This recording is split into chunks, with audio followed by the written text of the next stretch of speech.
Conseil. Et tout de suite, nous accueillons notre invitée pour le dossier du jour. C'est le docteur Marine Colombel. Elle est psychiatre à l'hôpital Barthélemy-Durand à Étampes-dans-l'Essonne et spécialiste en méditation. Europe 1, Sans rendez-vous. Mélanie Gomez. Bonjour Marine Colombel. Bonjour Mélanie. Alors aujourd'hui avec vous, on va parler d'une technique dont vous parlez dans votre livre qui vient de sortir chez Marabout. Son titre, c'est Prenez les commandes de vos rêves. Et pour le faire, vous nous enseignez le yoga des rêves. Alors c'est quoi ce yoga des rêves ? Alors le yoga du rêve, c'est une technique de méditation que l'on pratique au moment du coucher et qui va permettre d'augmenter notre conscience à l'intérieur de nos rêves. Alors dans quelques minutes, vous allez nous donner quelques éléments de méthode, évidemment, pour se mettre en pratique, pour se lancer dans ce yoga des rêves. Mais d'abord, tout ça, ça fonctionne aussi pour ceux qui rêvent pas, ou qui croient peut-être ne pas rêver. Tout à fait, parce que en fait, tout le monde rêve, mais tout le monde ne se souvient pas de ses rêves. Mais vraiment, ça s'est prouvé, on rêve tous. C'est prouvé. Donc il y a eu des études déjà il y a plusieurs années où on a réveillé des gens lors de leur sommeil paradoxal. Et pendant ces études, on s'est rendu compte que 80% des gens étaient capables de décrire leurs rêves. Donc le souci n'est pas tellement de rêver ou pas, parce que tout le monde rêve, mais c'est le fait que certaines personnes s'en souviennent, alors que d'autres personnes ne s'en souviennent moins. Mais on rêve tous. Jimmy ? Et donc votre méthode de méditation, le yoga des rêves, c'est une technique pour finalement se rappeler de nos rêves, alors que moi je pensais que ça servait à rien, on n'avait pas besoin de se souvenir de nos rêves. Alors, c'est une technique qui va permettre d'accompagner déjà l'endormissement. Donc, pour tous les gens qui ont des soucis pour dormir, et ça, les gens, Il y en a hélas, beaucoup, sont très nombreux. Et ça va également augmenter notre conscience à l'intérieur même de nos rêves. Donc, évidemment, on va mieux se souvenir de nos rêves, mais surtout, Parce que s'en souvenir, c'est important quand même. C'est important de se rappeler de ses rêves. tout à fait, c'est important parce que le rêve va permettre d'exprimer les émotions qu'on ressent dans la journée à travers ce moment particulier. Le yoga du rêve, donc on va mieux se souvenir de ses rêves, mais surtout on va augmenter notre conscience à l'intérieur des rêves.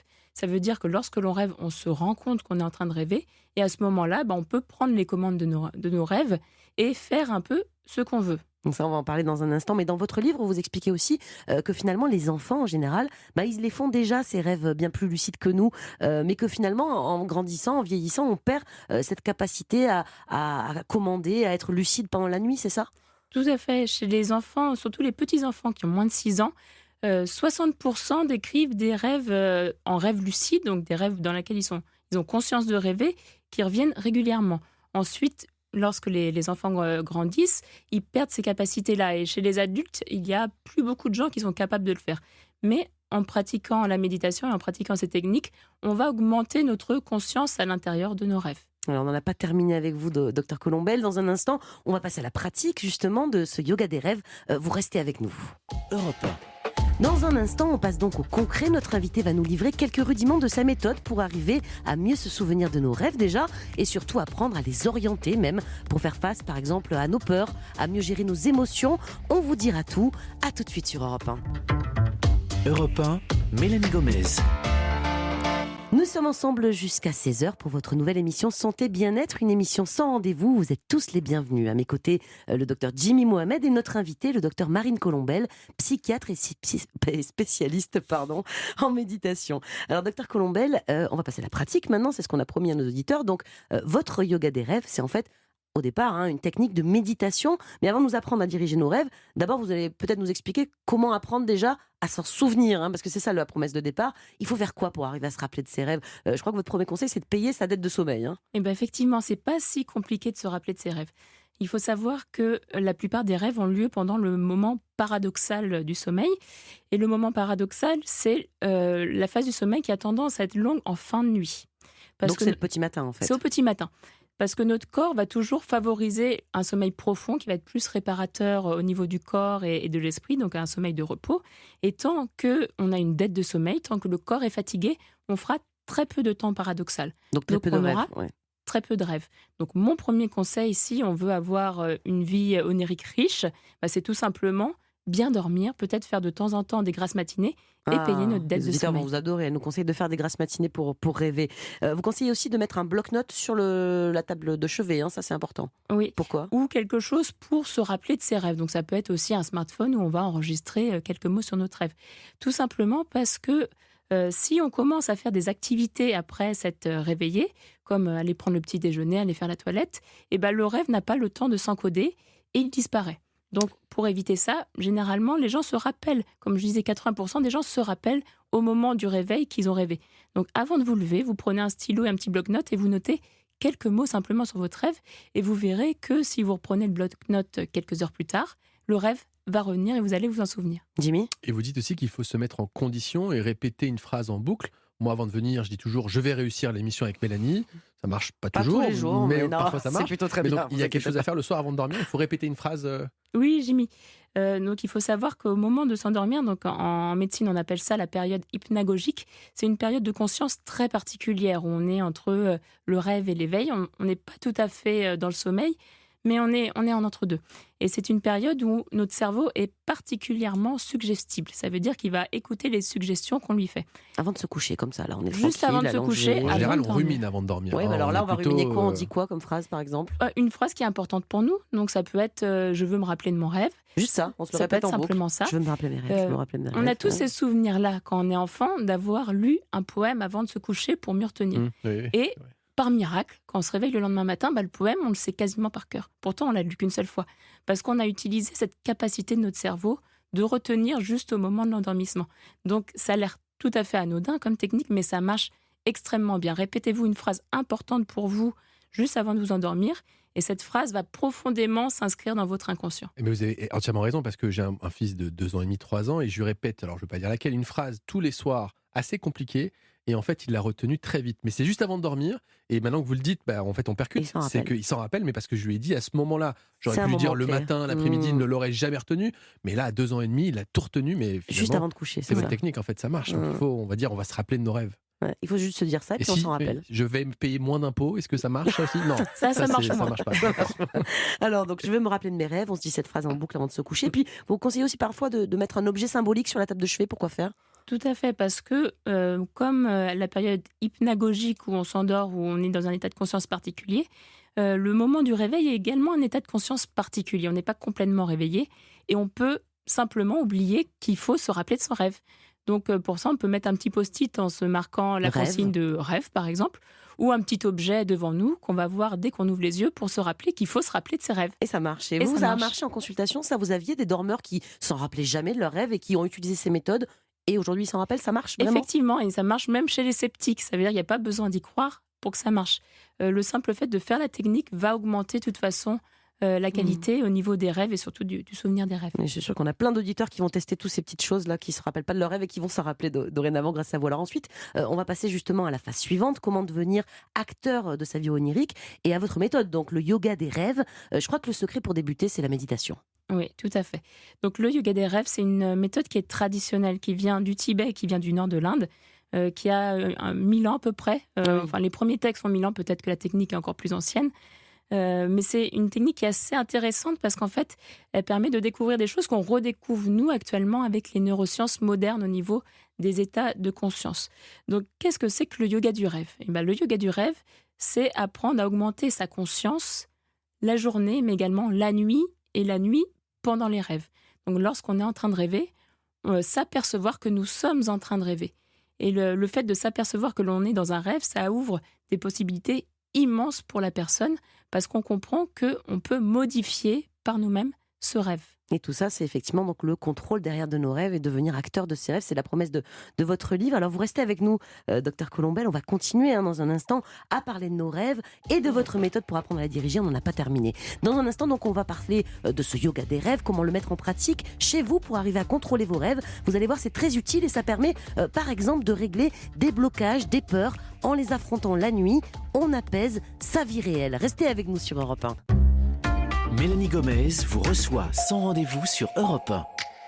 De retour sur Europe 1 avec le docteur Jimmy Mohamed et notre invité, le docteur Marine Colombel. Vous êtes psychiatre et spécialiste en méditation. Alors, il y a quelques minutes, vous nous avez donné plein de conseils pour déjà apprendre à se rappeler de nos rêves. Et puis maintenant, on va passer à la pratique. Vous allez nous expliquer comment les diriger, ces rêves, parce que c'est la promesse de votre bouquin. On peut tous y arriver, vraiment. Et donc, le secret, vous nous avez un petit peu expliqué tout à l'heure, c'est la méditation. Donc, cette méditation, on l'a fait avant. Vous disiez d'abord la journée. Il faut apprendre à méditer déjà en journée pour être plus conscient de soi. Et du coup, on sera plus conscient la nuit qu'on rêve. Mais donc, la méditation pour le yoga des rêves, il faut la faire au moment où on va se coucher, c'est ça ? Tout à fait. Tous les soirs. Tout à fait. Donc, on augmente la conscience la journée. Donc, ça, c'est la méditation mindfulness qu'on commence à bien entendre parler depuis quelques années. Donc, pleine conscience. Et on va également appliquer ces techniques, mais au moment du coucher. Donc, ça veut dire allonger sur son lit, sur le dos. On va faire ces techniques où on va recentrer notre attention sur ce qui se passe pour nous, sur notre corps qui est en train de s'endormir. Par exemple, on fait quoi? Un petit début de séance, là, c'est quoi? Expliquez-nous. Par exemple, un bon début de séance, on est tranquillement couché sur son dos et on va simplement sentir sa respiration. Donc recentrer, sentir notre corps qui respire, l'air qui passe dans le nez, qui passe dans les poumons, notre abdomen qui se lève et qui s'abaisse, et simplement être là, en présence. Et on va laisser le sommeil venir, mais sans aller le chercher. Le but, c'est pas de s'endormir, c'est simplement d'être ici, présent, dans ce qui se passe là pour notre corps. On peut penser à sa circulation sanguine, vous disiez, Ça à sa peut être un exemple, respiration. sentir- C'est une manière de méditer, ça aussi. Tout à fait, c'est ressentir tout ce qui se passe à l'intérieur de notre corps. Donc ça peut être les bruits, les sensations, nos sens. Donc nos sens qui vont petit à petit s'éteindre parce qu'on arrive de plus en plus dans le sommeil. Donc on va accompagner nos sens qui s'éteignent. Donc ça s'appelle le retrait des sens. C'est une technique qu'on retrouve beaucoup, par exemple, dans le yoga nidra, pour ceux qui pratiquent les techniques indiennes, pour petit à petit accompagner cette arrivée du sommeil jusqu'à rentrer en pleine conscience au moment du rêve. Et donc ça, on le fait tous les soirs avant de se coucher. Et on y arrive tout de suite, ou ça peut prendre un peu de temps avant d'arriver Alors, vraiment à méditer un peu comme ça? L'importance de la méditation, c'est exactement comme le sport. Ça veut dire que ça ne sert à rien de faire du sport une fois par mois pendant 1 heure ou 2 heures et ne rien faire dans le mois, on n'aura aucun bénéfice. La méditation, c'est exactement pareil. Il faut avoir une fréquence très régulière. Beaucoup s'entraîner. Il faut s'entraîner, pas forcément longtemps, mais de façon régulière. Pas longtemps, c'est combien? Ça veut dire que si on n'est pas un grand méditant à la base, 5 minutes, ça suffit. On apprend à se poser, on apprend à être là avec ses sensations, avec sa respiration. Et le temps de méditation, de toute façon, va se rallonger de façon automatique avec le temps parce que notre corps, notre esprit sentira les bénéfices. Ça sera agréable pour lui. Donc, il va rallonger le temps de méditation. Mais il ne faut pas avoir le temps en tête au début. Il vaut D'accord. mieux privilégier la fréquence, quitte à faire 5 minutes tous les jours. Ou 3 minutes, même si Ou c'est que 3 minutes. Si c'est 3 minutes, c'est 3 minutes. Il faut être un peu cool avec soi. D'accord. Mais simplement faire de la fréquence. Essayer tous les jours un petit peu. Tous les jours avant de s'endormir. Jimmy? Moi, la dernière chose que j'éteins avant de dormir, c'est pas la lampe de chevet, c'est le téléphone portable. Mm. Et c'est finalement la dernière chose que j'utilise avant de fermer les yeux. Mm. Est-ce que ça a un impact sur la qualité de nos rêves, le fait de s'en souvenir et puis la qualité de notre sommeil? Ça aura de toute façon un impact au moins sur le temps d'endormissement parce qu'on sait que les smartphones, il y a une lumière bleue particulière dans les smartphones qui a tendance à laisser notre cerveau en mode éveil. Et donc notre cerveau, il va lui falloir un certain temps avant qu'il comprenne qu'on n'est pas dans la journée mais qu'on est la nuit et qu'il faut dormir. Donc généralement, on préconise un arrêt du L'iPhone, c'est smartphone. pas méditation friendly. Donc, Mais sauf même si on c'est- utilise une application de méditation Mais sur c'est l'iPhone. même pas sommeil friendly, je dirais. Ouais, d'accord. Ça veut dire que le smartphone, on peut l'utiliser, mais éteint. Le problème, c'est en fait la lumière, plus que le son. S'il est éteint, on voit rien. Donc Au ça niveau va- du- ça au niveau va du pas smartphone. beaucoup, Jimmy. D'accord. Mais les applications qu'on peut avoir maintenant sur les smartphones pour méditer, ça c'est bien? Il faut éviter, c'est la lumière. Le gros souci des smartphones, c'est la lumière qui maintient notre cerveau réveillé. Et du coup, combien de temps avant de se coucher il ne faut plus utiliser son téléphone? Une demi-heure, 1 heure? Parce que moi, il me faut des objectifs. On me dit il faut pas. Mais Généralement, on dit une demi-heure. une demi-heure, plus de Ouais. téléphone. Plus de téléphone et téléphone coupé. Je sais que c'est pas facile parce que si on est aux aguets en se demandant est-ce que j'ai reçu un SMS, ça va aussi nous maintenir Et réveillés. nous empêcher de méditer. Donc cette Et nous méditation, empêcher de Jimmy, vous méditer. coupez votre téléphone une demi-heure avant et vous vous mettez à méditer avant de vous coucher. Comme ça, vous allez réussir Merci, à docteur prendre Gomez. le- Merci beaucoup. le contrôle de vos rêves. La méditation, ça s'apprend tout seul ou est-ce qu'il vaut mieux se faire aider par un prof? Parce que, bon, là, vous dites, on va faire ça 5 minutes, vous avez donné quelques rudiments, on se pose, on pense à sa respiration, à sa circulation sanguine, allongé sur son lit 5 minutes avant de se coucher. Mais est-ce qu'il vaut mieux que j'apprenne avec quelqu'un, par exemple? C'est toujours mieux d'apprendre avec quelqu'un parce que du coup, si c'est un bon professeur de méditation, il va adapter son discours et le type de méditation à la personne à qui il va enseigner. Donc c'est toujours mieux d'avoir un prof. Mais c'est pas forcément facile en avant, on n'a pas forcément le temps d'aller à des cours. Donc on peut tout à fait effectivement apprendre, au moins en premier temps, en utilisant des livres ou des applications qui au moins vont nous enseigner la technique. Et au bout de combien de temps on peut espérer avoir un résultat? Donc cette méditation avant de se coucher, elle nous permet d'arriver après derrière à contrôler nos rêves et tout ça. Alors les résultats vont arriver très vite, mais il faut savoir quels résultats. Parce que pour certaines personnes, simplement que le temps du sommeil, le temps d'endormissement soit un temps agréable, c'est déjà un bon objectif. Pour d'autres, ça va être vraiment de contrôler les rêves. Donc tout dépend de quel niveau on va rechercher. Mais Si notre simple niveau, c'est je veux être bien au moment de m'endormir, avoir moins de rumination, être plus présent et que ce moment soit pour moi en fait un moment agréable, ça, on peut l'avoir très rapidement. Vous parlez de rumination. Moi, j'ai un petit garçon de 10 ans qui a des angoisses avant de se coucher, qui fait des cauchemars parfois. Est-ce qu'on peut le faire avec des enfants? Et est-ce que lui, par exemple, il a très peur de la mort en ce moment? Il fait des cauchemars où il rêve. C'est normal vers 10 ans d'avoir des angoisses un peu autour de la mort. Mais il va réussir à contrôler ça. Il voit ses parents mourir quand il dort. Grâce à votre yoga des rêves, il pourrait arriver à faire quoi, par exemple? Alors, il faut savoir que les enfants sont extrêmement réceptifs à la méditation et également à l'hypnose. Comme on disait tout à l'heure, il y a 60% des enfants qui font déjà des rêves lucides sans faire de la méditation. Donc, c'est quelque chose qui est tout à fait accessible pour les enfants. Donc, c'est la même technique. La seule chose, c'est qu'on va peut-être expliquer les choses un peu différemment, avec un peu plus d'images. Donc, lorsque, par exemple, les enfants vont être dans un cauchemar, souvent, quelque part, au fond d'eux, ils savent que c'est un cauchemar. Donc, le fait de leur dire, mon chéri, lorsque tu t'endors et que tu es en plein cauchemar et que tu sais que c'est un rêve, au lieu de subir ce cauchemar, imagine que tu es Harry Potter, que tu as une baguette magique dans la main et transforme-le. Donc, par exemple, un enfant qui rêve que ses parents meurent dans son rêve, il fait quoi? Il les ressuscite? Il peut tout faire. C'est ça la magie du rêve. C'est ça le contrôle. Une fois qu'on sait qu'on est dans un rêve, on sait que tout ce qui est autour de nous est une illusion, que c'est pas réel. Et ça, les enfants, ils comprennent ça très vite. Ils sont habitués à jouer dans la cour de récréation. Ils savent ce qui est réel et ce qui est pas réel. Et lorsqu'on leur dit simplement ça, les enfants, ils vont se saisir de cet outil. Étant donné qu'ils font déjà beaucoup de rêves lucides, ils savent qu'ils rêvent en fait plus que nous. Ils sont capables plus facilement que nous de les contrôler. Jimmy? Et à partir de quel âge ils peuvent contrôler leurs rêves? Par exemple, alors là c'est la thérapie. Mélanie parle de son Moi j'ai fils. parlé de mon fils, vous Je vais parlez parler du du mien. vôtre. Là, donc, Vous en avez quelques-uns. Oui, j'en ai 3. Moi celui de 2 ans, maintenant celui de 3 ans. Et voilà. Et donc, en fait, avant de dormir, par exemple, il a peur du loup. Il a 3 ans et parfois il fait des terreurs nocturnes. Est-ce que on pourrait à 3 ans commencer déjà à lui faire des techniques? Mais concrètement, qu'est-ce que je pourrais faire avec lui avant de dormir? Parce que on lit tous une petite histoire. Est-ce que ça suffit? Alors la méditation, à partir de 6 ans, les enfants ont un temps d'attention qui est suffisant pour la méditation. On peut à 3 ans, mais ça sera vraiment des méditations qui sont extrêmement courtes. Ça va être simplement sentir sa respiration pendant 2 ou 3 respirations.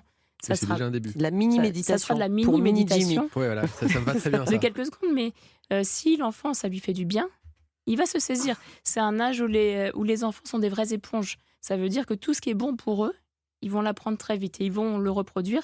Et on est assez étonné de voir effectivement quand il y a des enfants à quelle vitesse ils peuvent s'approprier ces outils. Et qu'est-ce qu'on fait avec ce loup alors du bébé Jimmy dans le rêve? 3 ans, c'est encore un petit peu petit, mais lorsqu'ils seront un peu plus grands, vers 6 ans, ils savent différencier ce qui est réel et ce qui est imaginaire. 3 ans, on est encore un peu entre deux, donc il va falloir l'accompagner avec peut-être un peu plus d'images pour accompagner au niveau de ce loup. Et est-ce que ça pourrait aider des patients qui ont des troubles du sommeil? Parce que c'est un peu le mal du siècle, en gros. Tout le monde se plaint de mal dormir. On veut tous des anxiolytiques, des somnifères. Est-ce qu'en contrôlant nos rêves, on pourrait peut-être finalement mieux dormir et peut-être prendre moins de médicaments? Alors, tout à fait. Moi, je fais beaucoup de méditation dans mon métier avec des gens qui ont des troubles anxieux ou des troubles dépressifs. Donc, pour les troubles anxieux, il n'y a pas de souci. Généralement, ils saisissent bien. Pour les gens qui ont des dépressions, c'est un peu différent. Parce que lorsque les gens sont en pleine crise dépressive, le sommeil est extrêmement détérioré. Ils sont très fatigués et leur demander de se concentrer, même à minima en méditation, c'est extrêmement dur pour eux. Donc, généralement, on attend qu'ils sortent de la période de dépression, donc avec des médicaments, avec une psychothérapie. Puis ces médicaments qu'on prend des fois pendant la dépression nuisent au sommeil, en fait, aussi, c'est ça? Les antidépresseurs ne vont pas nuire au sommeil, mais c'est la dépression elle-même qui va nuire au sommeil. Quelqu'un qui a une dépression va se réveiller extrêmement tôt le matin. Ça veut dire qu'il aura très très peu de temps paradoxal. Donc c'est des gens qui auront très peu de rêves. Mais du coup, par exemple, la dépression, c'est un cas particulier. Mais on est tous un peu stressés. J'ai l'impression qu'on vit une époque un peu folle. On court très vite, on va partout, on n'a jamais le temps de rien faire. Et donc, tout le monde veut des anxiolytiques ou me dit « je suis stressé ». Est-ce qu'avec votre technique, ce simple stress du quotidien qui fait partie de notre vie, on pourrait le surmonter et finalement aller mieux dans notre vie, tout simplement? Ce qui est important dans la méditation, c'est qu'on va changer notre rapport justement aux pensées et aux émotions. C'est-à-dire qu'au lieu de les subir, comme lorsqu'on est stressé ou on a plein d'idées en tête, il faut tout qu'on fasse tout d'un coup, on va apprendre à prendre un peu de distance avec ça, un peu de recul. Ça ne veut pas dire qu'on va arrêter les pensées. Ça veut dire que ces pensées-là, on ne va pas forcément les suivre, on ne va pas forcément les ruminer et les entretenir. Donc ça sera toujours un outil extrêmement efficace pour la gestion du stress, parce qu'on va apprendre à faire ce petit pas de côté qui fait qu'on va se poser, on va voir ce qui est bon pour nous, et du coup, on va trier. On va trier ce qui est important et ce qui n'est pas important. et ce qui n'est pas important, peut-être qu'on va le différer un peu. Mm. On va changer en fait tout notre mode de vie parce qu'on va changer vraiment notre rapport à nos pensées. Pour les gens qui font des cauchemars récurrents, on fait comment ce yoga des rêves, par exemple? J'en sais pas, un cauchemar récurrent, on rêve qu'on a un monstre qui nous poursuit, imaginons. Je sais que Jimmy rêve de ça souvent, donc pour aider Jimmy, ce monstre, on en fait quoi la nuit? Donc ok, je sais méditer, mettons, je suis la nuit, j'ai ce cauchemar qui revient, ce monstre qui poursuit Jimmy. Comment il prend le contrôle du monstre? Il lui fait quoi au monstre? Comment on contrôle ce rêve-là en particulier? Alors, il faut savoir que le contenu du rêve est influencé en fait par notre état émotionnel au moment où on se couche. Ça veut dire que si on se couche en étant avec beaucoup de préoccupations, avec un conflit intérieur qui n'a pas été résolu dans la journée, le contenu de notre rêve va être influencé par ça et on va faire des cauchemars. On va peut-être faire un cauchemar récurrent qui va revenir et qui représente notre état psychique ou notre état physique du moment. Donc le fait de s'endormir en calmant déjà nos émotions, Donc on médite. en méditant, Voilà. on aura un contenu du rêve qui déjà va se modifier. Donc le rêve arrive, il y a le monstre, j'en suis conscient puisque j'ai médité avant, j'ai pris conscience, j'ai un rêve lucide, il y a ce monstre, je sais que je rêve, je fais quoi pendant la nuit? Donc au lieu d'appliquer ce qu'on fait d'habitude quand on a un cauchemar et qu'on ne sait pas qu'il y a un cauchemar, donc par exemple s'enfuir, on sait que c'est un rêve, on sait que c'est une illusion, donc on peut très bien faire face. On se retourne, on On le se regarde, retourne et le on monstre. observe. On n'a même pas besoin de faire autre chose.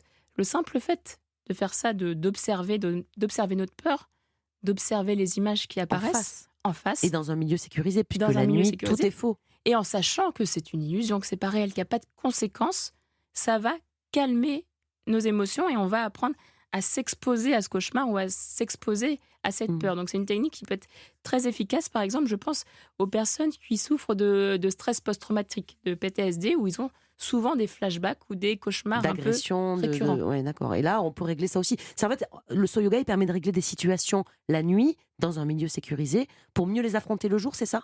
Effectivement, c'est une méthode d'exposition mentale, un peu comme si on avait un casque de réalité virtuelle, sauf que c'est beaucoup plus réaliste, mais avec le sentiment intérieur que on est en train de rêver. On sait que c'est une exposition, on sait que ce qui est autour de nous, ce n'est qu'une image, c'est pas la réalité. Jimmy? Est-ce qu'on pourrait peut-être lutter contre certaines phobies? J'ai peur des araignées. Est-ce que la méditation pourrait peut-être dans le rêve nous permettre de lutter contre ça? C'est exactement le même principe. Ça veut dire qu'on va changer le monstre par l'objet de notre phobie et Une on araignée. va s'entraîner à l'observer. Par exemple, moi, ma phobie, c'est le vertige. Et à chaque fois que je suis en train de rêver, je rêve que je vole. Et du coup, je Ça va travaille mieux, le avec cette vertige, phobie. Ça grâce va à un ça peu mieux. Donc on C'est peut vous pas amener en compl- montagne russe là tout à l'heure et... C'est bon. J'arrive à prendre sur moi, Ouais. ce qui est déjà pas mal. Ce qui est déjà pas mal.